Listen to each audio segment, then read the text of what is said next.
Cricket অদ্ভুত খেলা, তাই না? মাঝে মাঝে আজকের একটা চার কিংবা ছক্কা আপনাকে নিয়ে যায় কয়েক মাস বা কয়েক বছর আগের কোনো এক নিঝুম রাতে। আজ যখন ইংল্যান্ডের রেহান আহমেদকে দেখলেন ১৯ বলে ৪৩ রানের সমীকরণটা তুড়ি মেরে উড়িয়ে দিতে, আপনার কার কথা মনে পড়ল? বলতে দ্বিধা নেই, আমাদের সবার চোখের সামনে ভেসে উঠেছে অভিজ্ঞ মাহমুদ আলী রেদের সেই চেনা মুখ। না কোনো অর্জনের জন্য নয়, বরং একটা অচেনা নিষ্ক্রিয়তার জন্য। নূর আহমেদের সেই ওভারটা মনে আছে? সমীকরণ ছিল ১৯ বলে ৪৩। নূর আহমেদ বল করতে এলেন, রিয়াদ ভাই খেললেন যেন এক একটা টেস্ট ম্যাচের পঞ্চম দিনের শেষ বিকেল। অভিজ্ঞতার ঝুলিত রিয়াদ ভাইয়ের অনেক বড়, আমরা তাকে ডাকি সাইলেন্ট কিলার। কিন্তু সেদিন তিনি এতটাই সাইলেন্ট হয়ে গেলেন যে গ্যালারির শব্দ ছাড়া আর কিছুই শোনা যাচ্ছিল না। ১৯ বলে ৪৩ রানের সমীকরণটাকে তিনি বানিয়ে দিলেন ১৩ বলে ৩৯। কেন? কারণ তিনি ৪ বার ছক্কা মারার কোনো চেষ্টাই করেননি। নূর আহমেদের ওভারে তার ব্যাট চালানো দেখে মনে হচ্ছিল তিনি যেন পিচে শান্তি চুক্তি সই করতে নেমেছেন।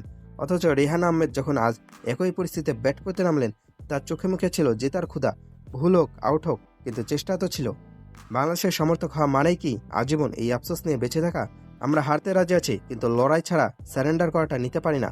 ভাবুন তো, রিয়াদ ভাই যদি সেদিন রেহানের মতো অন্তত ৩-৪টা বড় শট খেলার চেষ্টা করতেন, যদি নূর আহমেদের কোনো এক বলে স্লগ সুইপ করতে গিয়ে আউট হয়ে যেতেন, ট্রাস্ট মি, বাংলাদেশের সমর্থকরা আজ তাকে নিয়ে ট্রল করতো না। আমরা বলতাম চেষ্টা তো করেছে, যে তার চেষ্টা তৃপ্তিটা হারের কষ্টের চেয়েও বেশি।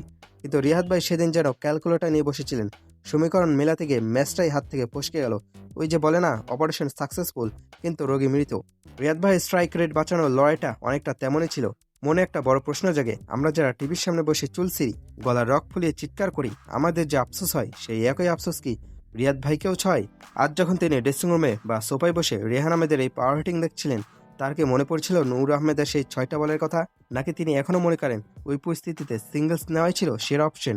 অভিজ্ঞতার কাজ তো পথ দেখানো, কিন্তু রিয়াদ ভাইয়ের অভিজ্ঞতা মাঝে মাঝে আমাদের এমন গলিতে নিয়ে যায় যেখান থেকে ফেরার পথ থাকে না। দিন শেষে ক্রিকেটের পরিসংখ্যানের চেয়েও বেশি কিছু, এটা ইমোশনের জায়গা। ১৯ বলে ৪৩ রান আজ আমাদের মনে করিয়ে দিল, চেষ্টা না করে হারার চেয়ে লড়াই করে মরে যাওয়া অনেক সম্মানের। রিয়াদ ভাই, আপনার কাছে আমাদের চাওটা বেশি ছিল না, শুধু এই ইন্টেনশনটা দেখতে চেয়েছিলাম। আশা করি সামনের কোনো ১৯ বলে ৪৩ আমাদের দীর্ঘশ্বাস ফেলতে হবে না। কি মনে হয় আপনাদের, রিয়াদ ভাই কি সেদিন সত্যিই হার মেনে নিয়েছিলেন?